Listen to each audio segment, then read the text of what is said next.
as a commander, asked myself that question many times, and I really, really struggle with it. So undoubtedly to the families of the dead and wounded and of those still serving in Afghanistan. Is it worth the price? Welcome to Four Corners. The war in Afghanistan has now gone longer than World Wars I and II combined, and will be far longer than Vietnam by the final troop withdrawals in 2014. Australia went in to support the US in the wake of September 11, but like America itself, is now looking for a respectable way out, with Afghanistan's security forces inheriting sole combat responsibility in less than 3 years. The latest Taliban attacks in Kabul overnight once again underscore just how tough that task is going to be. The cost in human life and money has been very substantial over time. Thousands dead, including civilians, $500 billion in military spending by America and $7 billion by Australia to the end of this year. Some frontline analysts who know the situation intimately say the success that's been claimed has been overstated. One veteran civil aid expert says locals believe the Taliban could retake the province of Uruzgan within 2 weeks of an Australian troop withdrawal. Tonight, Four Corners looks at what Australia's objectives were going in late 2001 and then going back a second time, and asks leading experts and Afghan war veterans what has been achieved. I'll then seek answers from Defence Minister Stephen Smith. First, the story from reporter Jeff Thompson.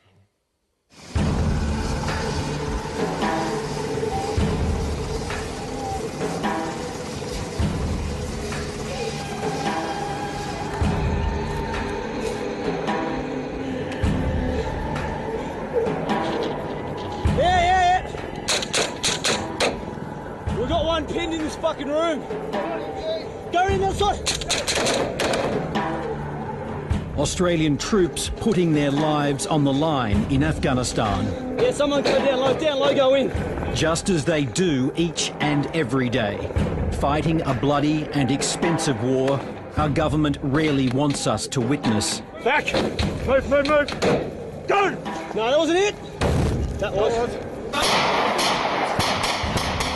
The number of coalition soldiers killed here will soon exceed the near 3,000 civilians who died in the September 11 attacks.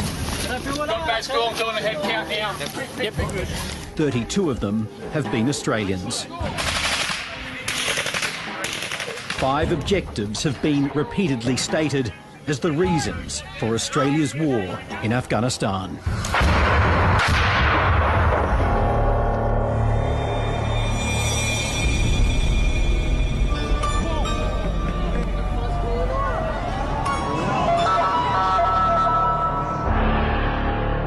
Objective 1.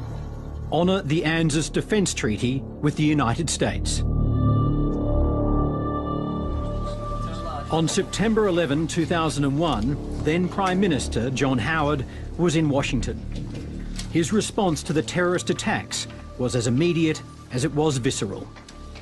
We will stand by them, we will help them, we will support actions they take to properly retaliate in relation to these acts of bastardry. I certainly don't have any regrets about Australian involvement, the instantaneous commitment to stand beside the Americans, and I believe very strongly that if we hadn't have gone into Afghanistan, then there could well have been multiple further attacks.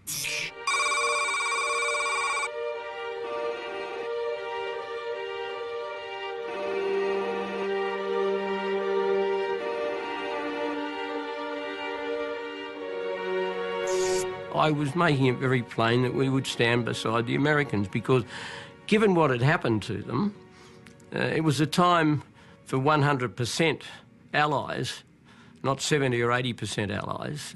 And I did see that attack, and I still do, as being an attack on our way of life as much as an attack on the American way of life. And I spoke, I'm sure, at that time for the great bulk of the Australian people. For the first time in its 50-year history, Australia invoked the ANZUS Treaty. Good afternoon. On my orders, the United States military has begun strikes against al-Qaeda terrorist training camps and military installations of the Taliban regime in Afghanistan.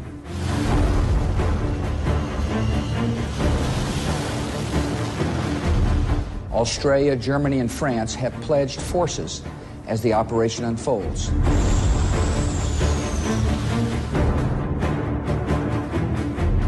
Well, it's always of advantage to this country to have a close alliance with the most powerful democracy in the world, militarily speaking and economically speaking. I think that's self-evident to the Australian people, and there was a time in history when the strength of that alliance was important to Australia's survival, namely in World War II. At its heart, it's about supporting an alliance with the United States. That's what got us into this when the ANZUS Treaty was invoked.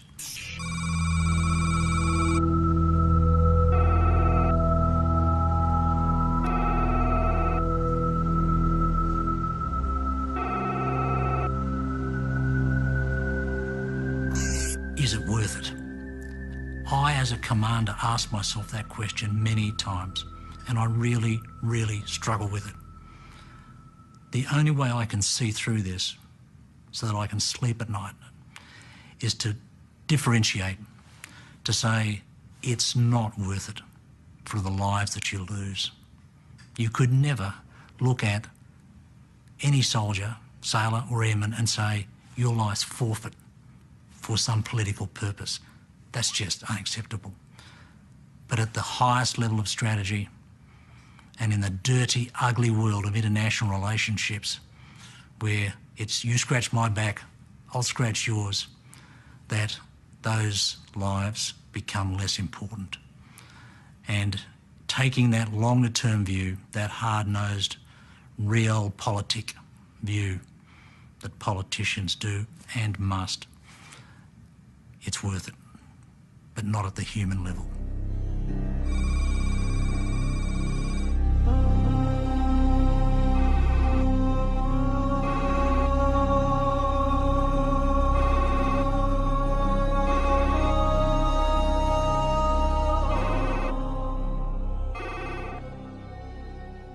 You know, at some point you reach a level where you say, you know, enough's enough, and it's time for us to focus on providing legitimate support to the alliance, but in ways that don't expose young Australians to potentially being the last person to die in a war that we're leaving anyway.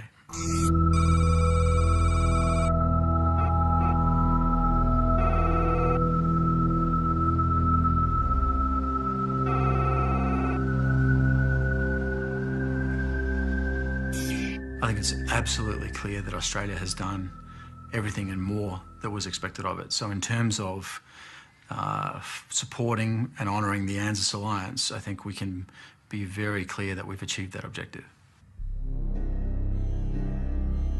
Objective 2. Deny Al-Qaeda a safe haven in Afghanistan.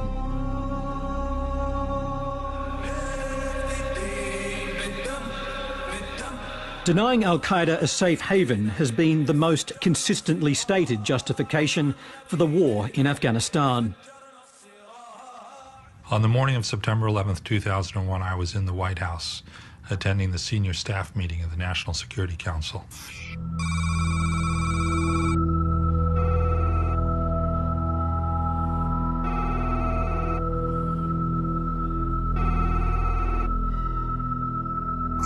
Within minutes, we knew this was Al-Qaeda, and we knew we would have to do something about Afghanistan, but there was literally no war plan for going into Afghanistan. What we had was a CIA plan to send in a small number of CIA operatives with $7 million in walking around money to try to bribe Taliban commanders over to our side, and a concept of operations. We would provide air power, and the Northern Alliance would provide the manpower on the ground to topple the Taliban. It turned out to be a very simple plan, and one that worked remarkably quickly, perhaps almost too easily for what came afterwards.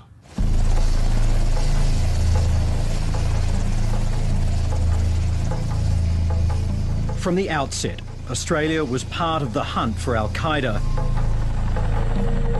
150 Special Forces troopers landed in Afghanistan in December 2001. It's estimated there were about 5,000 al-Qaeda fighters in the country at the time. But even before that job was done, the United States was distracted by Iraq. People in the field in Afghanistan in late December or mid to late December 2001 were already losing support from Central Command headquarters and losing the attention and planning support and air power that they needed to close the door on Osama bin Laden, because the planners had been directed to start focusing on Iraq. I was aware that America had the possibility of a military operation in Iraq in mind, although it would be wrong to say that any final decision had been taken at the end of 2001. Osama bin Laden escaped to Pakistan, and since 2002 it has remained the main base of al-Qaeda's operations in the region. The only way we can go after them in Pakistan is from bases in Afghanistan. The SEAL team that killed Osama bin Laden flew out of a helicopter base in Afghanistan. Had it tried to accomplish that mission from an aircraft carrier in the Indian Ocean, you can be sure it would have failed. It's just too far. The drones that put unrelenting pressure on al-Qaeda every day in Pakistan all fly out of Afghanistan. Without bases in Afghanistan, we'd be able to put no pressure on al-Qaeda in Pakistan. And I think we saw very dramatically on May 1st last year that Pakistan is in a very ambiguous relationship, even with the highest leaders of al-Qaeda, like Osama bin Laden, who wasn't hiding in a cave in the mountains. He was hiding in the front yard of the Pakistani army. Nobody can guarantee whether or not al-Qaeda can come back.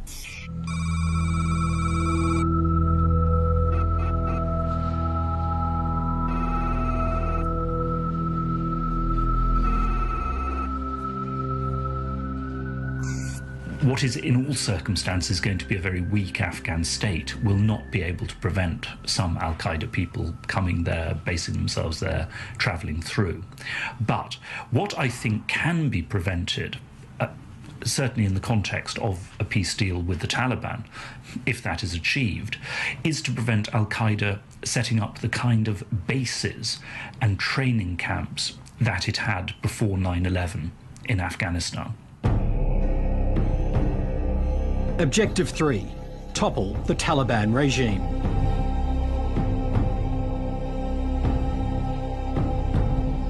Before the September 11 attacks, Afghanistan under Taliban rule was already a pariah state. When the Pakistan-backed movement took power in 1996, it imposed a strict regime of Sharia law and killed thousands of civilians. The Taliban's brutal treatment of women attracted international condemnation.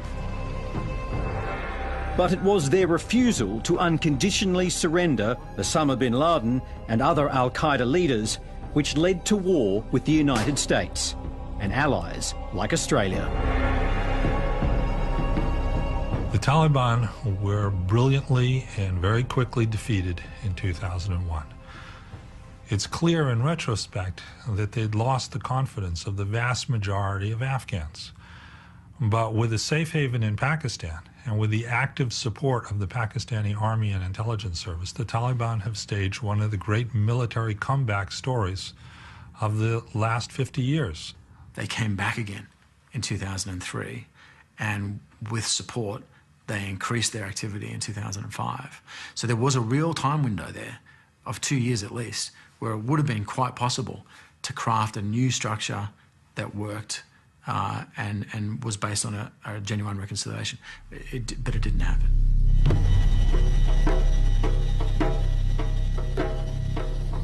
By 2002, so confident was the coalition that the job of defeating the Taliban was done, that Australia withdrew virtually all combat troops from Afghanistan, only to send them back in 2005. I mean, you might argue, well, we should have left them all there, but I can tell you if we'd left them, we had all left all of our forces there, No matter what anybody was saying about Iraq, we'd have been heavily criticised for keeping forces in a country after the immediate objective had been achieved. Bear in mind that the objective was not indefinite occupation.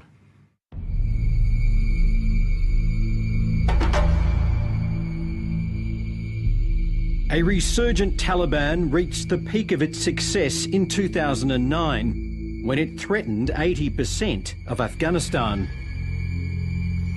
In April of that year, Kevin Rudd announced a 40% increase in Australian troops, bringing the total number on the ground to 1,550, more than 10 times Australia's original commitment in 2001. We can only do, in my view, what we've been asked to do. And from a military commander, when I was there, all I could ask of my soldiers was to do the mission that we've been assigned. Train the Afghan forces in Uruzgan province to the best of our ability. And that's all we can do. We can't solve Afghanistan. Australia can't solve Afghanistan.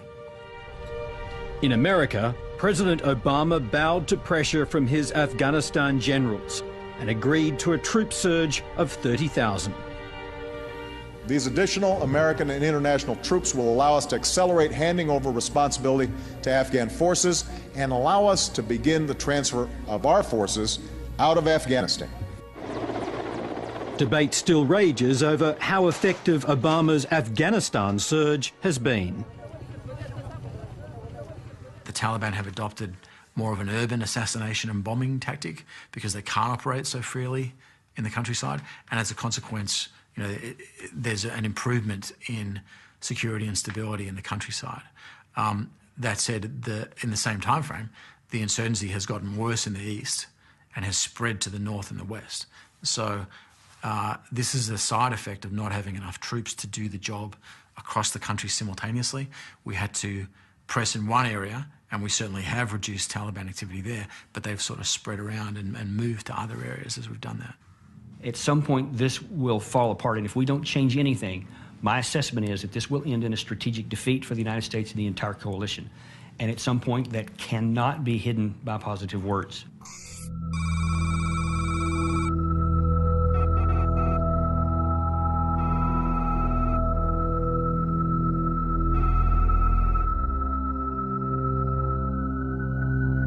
If all of your actual evidence shows that when you leave somewhere, the Taliban immediately comes back in, then what possible rationale could you place to say, but this time when we leave 23,000 in the next 6 months, well, that's going to work, that's going to stay.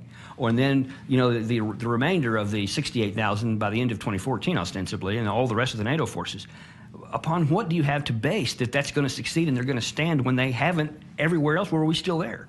The problem was that the United States then went on, after 2001, to develop this idea of essentially eliminating the Taliban altogether, excluding the Taliban from Afghanistan.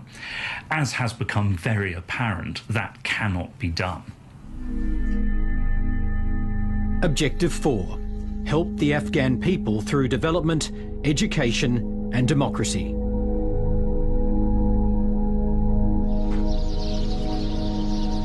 The war may have begun as a pursuit of Al-Qaeda, but lofty ideals of helping Afghanistan's people were quickly grafted on to justifications for the invasion.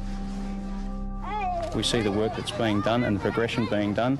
I think if we weren't here, the progression of construction would be extremely slow. They would still carry on with their lives, but we're giving them a step up, I believe. So it took 7 weeks to kick, you know, the remaining Al-Qaeda guys out of Afghanistan. Then at the Bonn conference in late 2001 and early 2002, there was a very maximalist set of nation-building objectives kind of tacked onto that military objective. And I think over time, people have realised that that was just far too ambitious a set of ideas for the resources that we allocated to it. It's been estimated that of the $62 billion in aid pledged by international donors since Bonn in 2001, only 5% reached local Afghans. incredible sums have gone to Western officials and aid workers in Kabul. Even bigger sums have gone to contractors with enormous profits, enormous overheads, enormous payments for security. Huge payments have been made to consultants, many of whom have hardly actually done any work in Afghanistan. And then, of course, when money is given to the Afghan authorities, so much of it has been stolen and disappeared in the form of corruption. Do you know Afghans call international assistance aeroplane aid? I don't know if you've ever heard that term. They say it flies from the West, touches down in Afghanistan and flies right back to the West. I think it's very true that a lot of the money that's been allocated has been wasted or has actually had a negative effect, because it's created money that's either gone to the enemy or gone to corrupt warlords or corrupt officials who've then used it to oppress or abuse the ordinary population, and it's created instability. The opportunities now available to women and girls have certainly improved, particularly in major cities like Kabul. Only 5,000 girls were in school in 2001. Now 2.7 million are being educated across Afghanistan.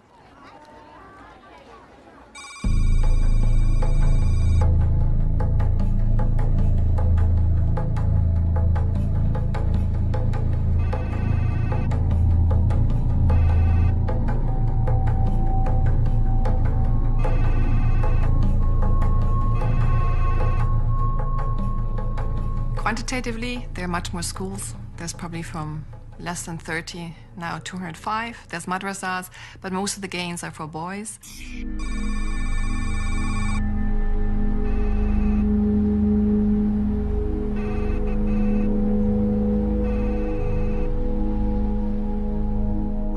So, I mean, you could say they're making some progress in education, but you unfortunately still have a fairly conservative society.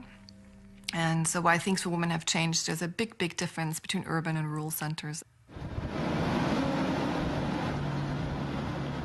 Some infrastructure in Afghanistan, like new roads, might be irreversible. But progress in areas such as women's rights and democracy may not survive the departure of most international forces in 2014. There's no doubt that there have been some things succeeded. You know, we've built who knows how many schools. Women have, they're serving in parliament. They have rights here and there.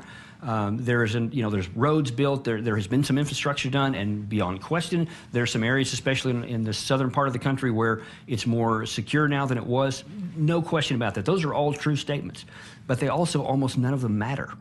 Virtually everywhere that we have picked our boots up, and this is open source, this is not classified information, you can read this online, the Taliban immediately comes back in to take over. It's not like we've failed to achieve this worthy objective of democracy. We actually sold the Afghans down the river, in a sense, because we've put in place this very centralised, very controlling government that has no plans to listen to what they want.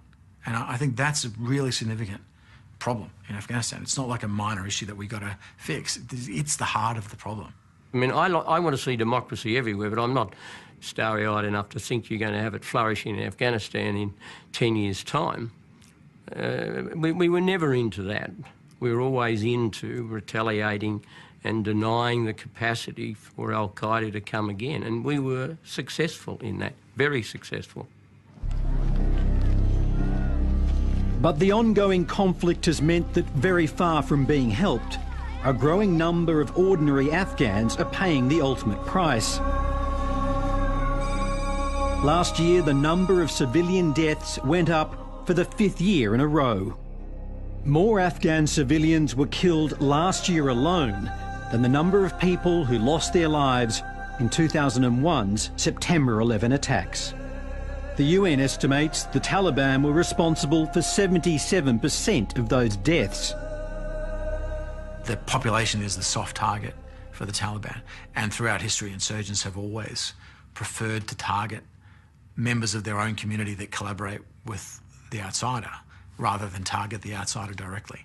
And that's still the pattern in Afghanistan.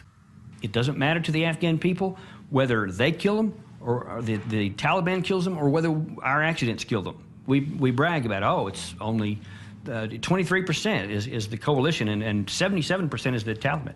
They don't care. And you can read open source material from the local media that they confirm this. It doesn't matter to them who does the killing. It matters to them that we can't stop it. I mean, for them consistently to say, yes, we honorable can leave in 2014 and we're not leaving behind a mess, you have to say, yes, we're on track. Yes, we're making progress. Yes, things are getting better. And sometimes you think they're taking crazy pills, or you kind of want to smoke what they're smoking, you know. But sometimes I would like to get a general and sit to him and say, do you really believe that? Or is it something you have to say because you have now those years left and you want to get you guys out? Objective 5. Train Afghanistan's army and police to secure their country.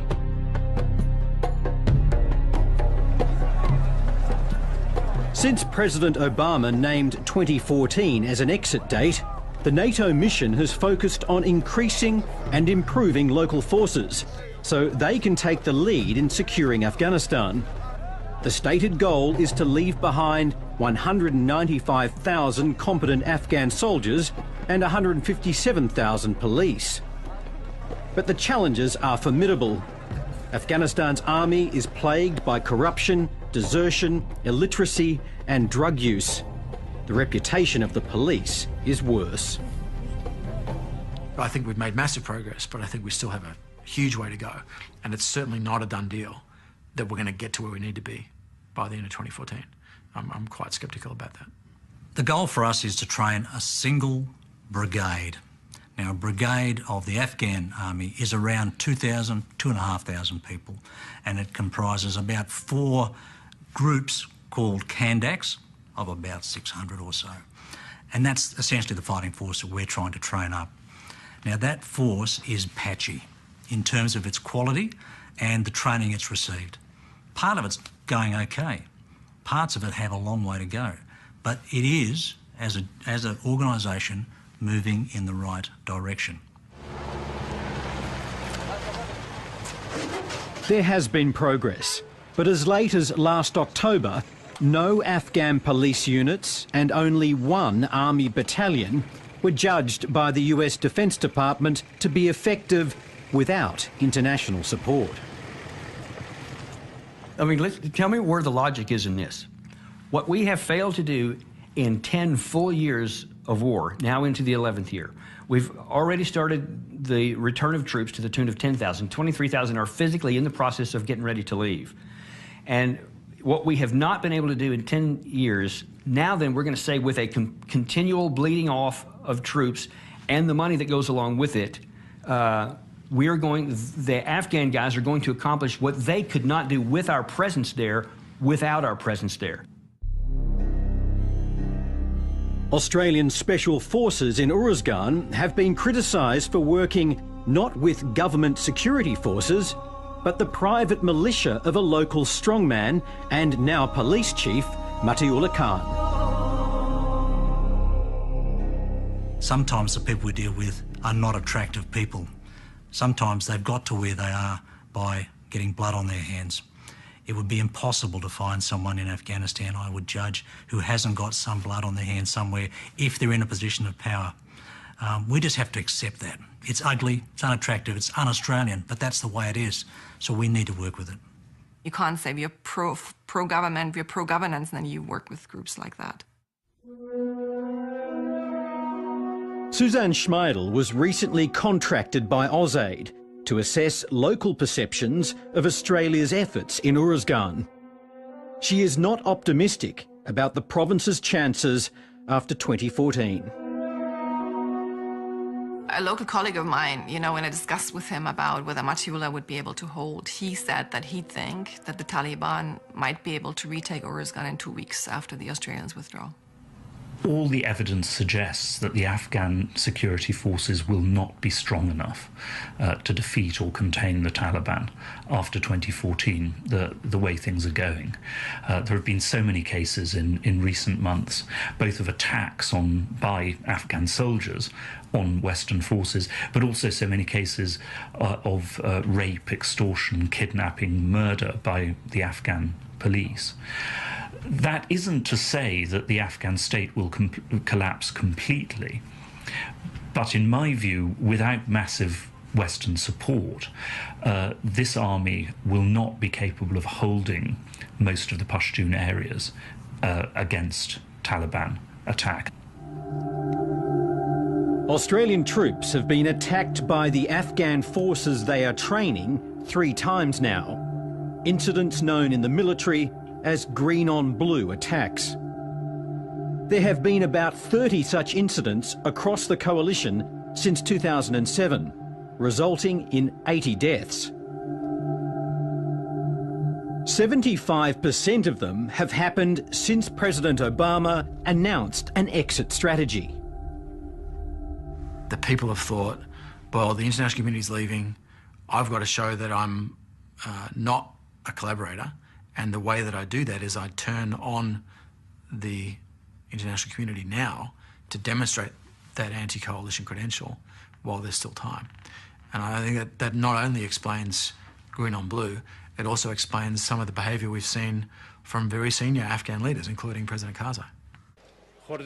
Hamid Karzai, who is due to step down as president in 2014, has repeatedly flagged his interest in talks with the Taliban he now calls his brothers. 10 years ago, the Taliban were regarded as an enemy barely worth talking to. Now negotiating with them may be the only plausible path to peace. There can be no political solution to this war unless it's an Afghan political solution. We can't have a peace agreement between Brussels and Kandahar. We need to have a peace agreement between Kabul and Kandahar. The very fact that now the Taliban is thinking about talks is a very encouraging one. But they will only be willing to think about talks as long as they believe that we're not going to just simply walk away 100% from Afghanistan, either in 2012 or in 2014. But the Taliban says there can be no settlement unless international forces leave.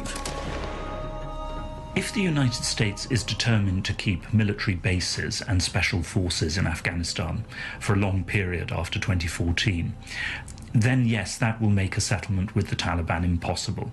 The Taliban have stated repeatedly that they cannot possibly agree to that. And so, a war soon to become Australia's longest continues with no imminent victory or political solution in sight. We are doing all we can do in the military side, and we're actually doing a pretty good job. But to what end? Where are we heading? And we're not, I don't see the political solution that needs to be in place to now allow us to leave in 2014. So that to my mind is the real problem, and it's much bigger and harder to deal with, actually, than the military stuff. To be frank, it's a bit heartbreaking. It has been a bit heartbreaking for me and some of my colleagues and friends to see how potentially a very, very good opportunity and chance in Afghanistan was squandered. If you're just tossing away life, whether Afghan life or American life or Australian life, if there's not some benefit to the coalition, to the country, to the people of Afghanistan, then you've got to ask, why are we doing this? Why are we still doing this? A question that gets harder to answer for public consumption as the years roll by, but still confronts Defence Minister Stephen Smith, who's just come back from Afghanistan and joins me now. Stephen Smith, it seems to me that it's not just a case of why are we still there, but when the coalition has gone, what will it leave behind that will justify the cost? Well, we're still there because it's in our national interest, it's in our national security interest to stay and finish the job. And the job won't finish at the end of 2014, which is why for the last 12 months or more, Australia has been arguing and saying to its international partners that we need to focus on the post-2014 international community contribution. And that's now seeing a couple of very important issues crystallising for the Chicago NATO Leaders Summit, which the Prime Minister will attend. Firstly, resourcing the Afghan National Security Forces after 2014, and secondly, what international community support will there continue to be to give support not just to the security forces but also to the Afghan institutions. The American drawdown of troops is on the way. We've seen again overnight from Kabul, the presence of the Taliban is still very much there. You heard Colonel Davis say, if with all the might of the coalition forces combined with the Afghan military has not been able to stop the killing, has not been able to rid Afghanistan of the insurgency, why is that suddenly going to be possible with Afghan forces alone after 2014, no matter how much money you pump in from the outside on top of the billions and billions that's already been spent? Well, Colonel Davis's analysis is not one that I share. It's not one shared by his military seniors, nor is it shared by effectively everyone I spoke to in Afghanistan, in Kandahar, in Tarankot and in Kabul last week. But that doesn't surprise me, because for any of the senior military or governments to acknowledge any right in what he says is to acknowledge failure. Well, I'm not saying that we've got rose-coloured glasses on or that we are starry-eyed about this. It's difficult, it's dangerous. Risks continue, very high risk, whether it's safe havens in Pakistan, whether it's issues about corruption or drugs or governance so far as Afghan governance and institutions are concerned. But the overnight events in Kabul really show, in my view, a number of things. Firstly, the entire response was handled by Afghan National Security Forces themselves. They weren't handled by International Security Assistance Force competence. They were handled by the Afghans themselves, and handled, on the advice I have, pretty well. Secondly, we've seen, and I've been saying this for more than 12 months, we will continue to see the Taliban and other associated groups resorting to greater reliance upon the roadside bombs, the IEDs, but even more so, greater reliance upon the high-profile propaganda-motivated attacks, including suicide bombings using children. And we've seen more of that. That's because they haven't been able to make up the ground that they've lost in the field, and that's been the case really for the last 18 months. The surge, which was United States and International Security Assistance forces, has been effective. They have not been able to take back any ground at all, and that's why they've been resorting to the high-profile attacks, and that's also why, for the first time, we've seen clear indications that they are contemplating having talks. Now, it's at early stages, but it does underline the point Australia has made for a number of years, that this can't and won't just be a combat or military solution, it also needs to be a political solution. Well, you disagree with Colonel Davis. Do you also disagree with Suzanne Schmeidel, who has been there since 2002, who has significant credibility, who was lead author in a report that was commissioned by AusAid, an Australian government agency? She says, when she hears coalition generals talking about being on track, making progress, things getting better, she thinks they're taking crazy pills. Well, she's been dealing quite correctly with the development issues and the governance issues and the services on the ground. And I have repeatedly made the point that in terms of progress or improvement, we find it first on the security front, particularly with the Army. There's no doubt the police are lagging behind.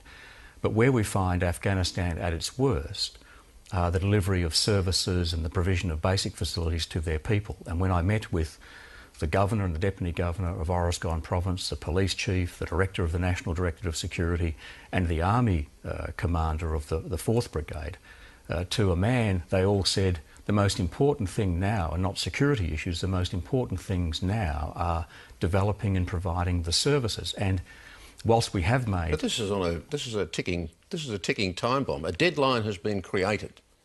How you work that deadline out, I don't know, but a deadline has been created and the time is ticking down. Well, the deadline is transition to Afghan National Security Forces to enable them to take lead responsibility for security.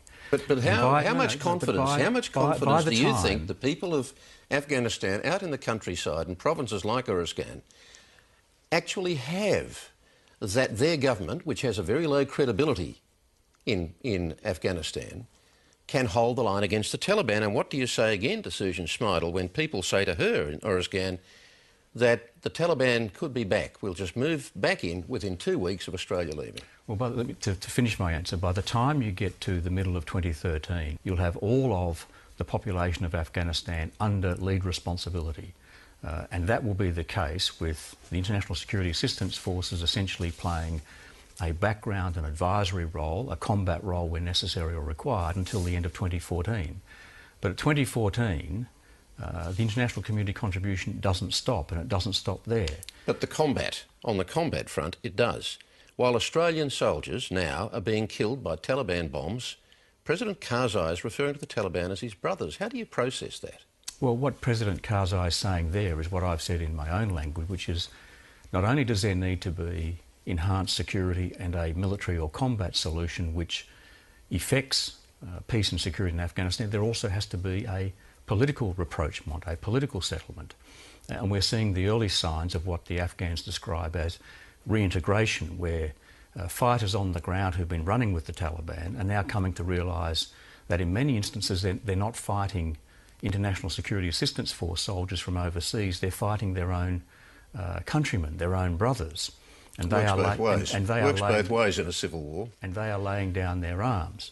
Now, the legitimate point which development assistance officers make is that we are coming off a very low base so far as the provision of services is concerned. It's also the case that the further away you are from the population centres, the more difficult it is to control security and the more difficult it is to provide services on the ground, whether you're a development assistance partner like Australia or whether you are a provincial or a central government. But at the same time, you want a local political solution.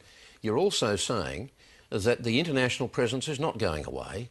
It's still going to be there, partly in turn. I mean, the Americans are making clear they want to maintain bases of some description there because they want to continue to drop bombs on insurgency targets, whether it's extremist Taliban or whether it's Al-Qaeda, in Pakistan, which they say they can't do unless they maintain a base there. The Taliban say no political settlement until all foreign presence is gone.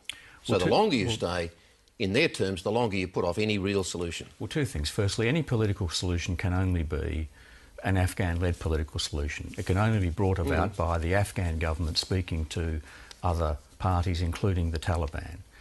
And the establishment of the Qatar office of the Taliban is a very early sign that the Taliban may well be interested in going down that road. They'll only do that if they believe two things. If they believe they can't win militarily and they've made no ground up in the field for effectively 18 months, and if they also believe the international community there is there for the long haul. And that's why it's been so important for Afghanistan to enter into long-term strategic partnerships with NATO.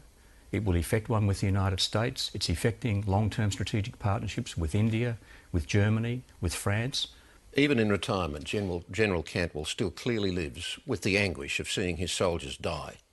And clearly he's still struggling to justify it. Do you struggle to justify continuing to put Australian lives on the line for what so many see, including frontline experts, as a dubious outcome? Well, every time, Kerry, there's a fatality. It sends a shockwave through ministers, it sends a shockwave through chiefs of services and chiefs of defence forces, it sends a shockwave through the service itself. But look, I don't want to be, and I'm not being a cynic on this, but we've seen spin related to war in a big way, really, since Vietnam. You have to say these things. You have to say these things. But do you really struggle for what I've said, according to many experts, is a dubious outcome? That's my emphasis, dubious outcome. I am absolutely of the view that we are there and continue to be there in our national security interests, that we can't allow Afghanistan to again become a breeding ground for international terrorism. As we speak, Umar Patek is being tried in Indonesia. He was the bloke who built the Bali bomb. He was trained in Afghanistan.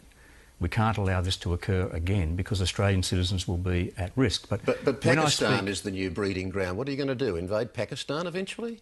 Well, Pakistan is one of the very significant issues and problems that we have. You can do one of two things with Pakistan. You can continue to engage, as we do strongly, as the United States continues to do, despite while dropping bombs from drones, or ignore it. Pakistan is a significant and complex nation, and it can't be ignored, and we engage with Pakistan as effectively as we can. But, Kerry, when I speak to my defence ministerial colleagues, they suffer the same array and range of emotions that I do in the face of fatalities. When I ring my US counterpart, my New Zealand counterpart, my UK counterpart, in the face of fatalities on their side, they all suffer the same emotions. But in the end, governments make decisions to protect and defend the national security interests of their nation.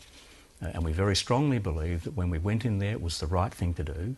We continue to believe that, not just because we're there with the United States, we are there under a United Nations mandate, as we've been for a decade, with 50 other countries serving the international community's national security interests. And that's why it's the right thing to do, and that's why the 32 families who grieve on a daily basis are not doing that grieving in vain.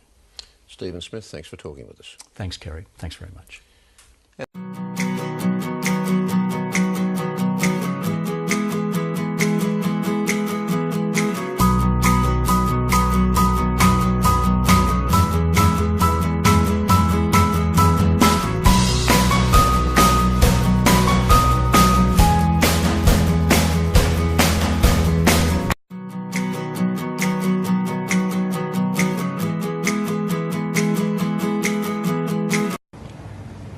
Is it worth it?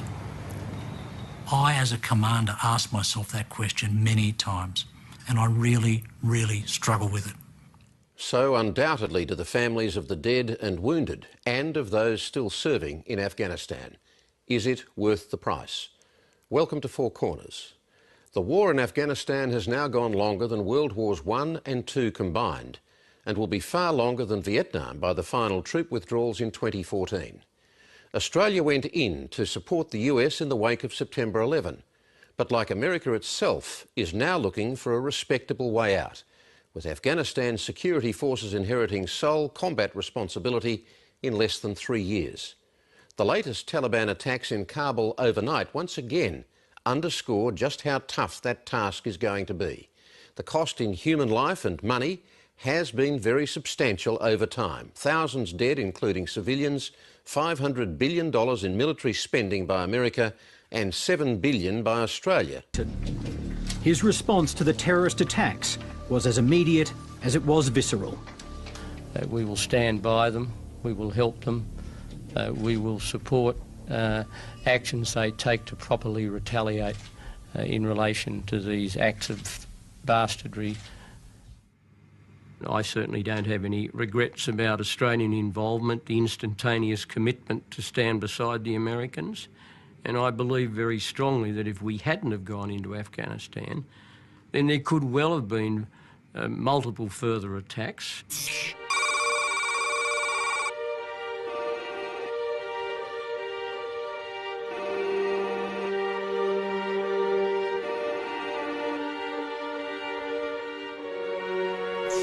I was making it very plain that we would stand beside the Americans because given what had happened to them, it was a time for 100% allies, not 70 or 80% allies.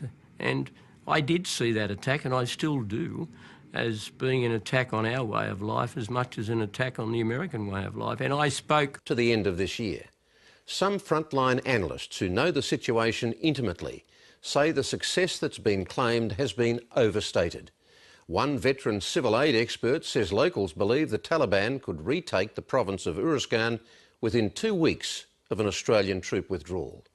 Tonight, Four Corners looks at what Australia's objectives were going in late 2001 and then going back a second time, and asks leading experts and Afghan war veterans what has been achieved. I'll then seek answers from Defence Minister Stephen Smith. First, the story from reporter Jeff Thompson.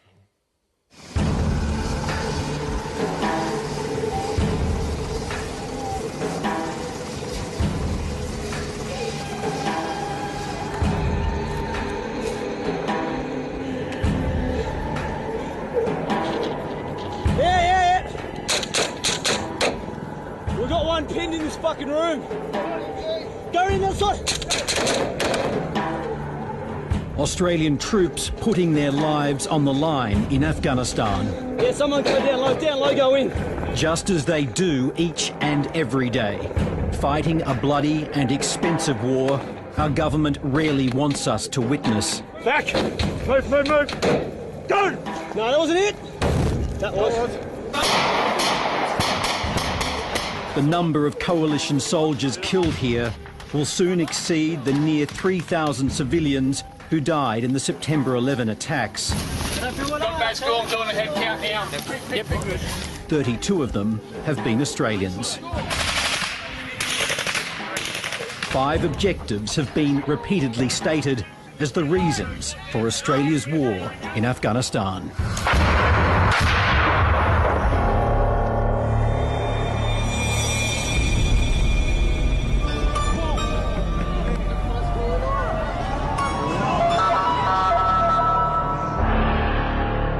Objective 1. Honour the ANZUS Defence Treaty with the United States. On September 11, 2001, then Prime Minister John Howard was in Washington. I'm sure at that time, for the great bulk of the Australian people. For the first time in its 50-year history, Australia invoked the ANZUS Treaty. Good afternoon. On my orders, the United States military has begun strikes against al-Qaeda terrorist training camps and military installations of the Taliban regime in Afghanistan.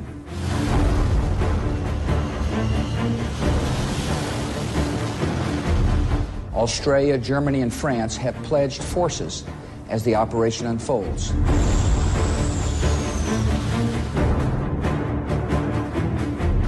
Well, it's always of advantage to this country to have a close alliance with the most powerful democracy in the world, militarily speaking and economically speaking. I think that's self-evident to the Australian people, and there was a time in history when the strength of that alliance was important to Australia's survival, namely in World War II. At its heart, it's about supporting an alliance with the United States. That's what got us into this when the ANZUS Treaty was invoked.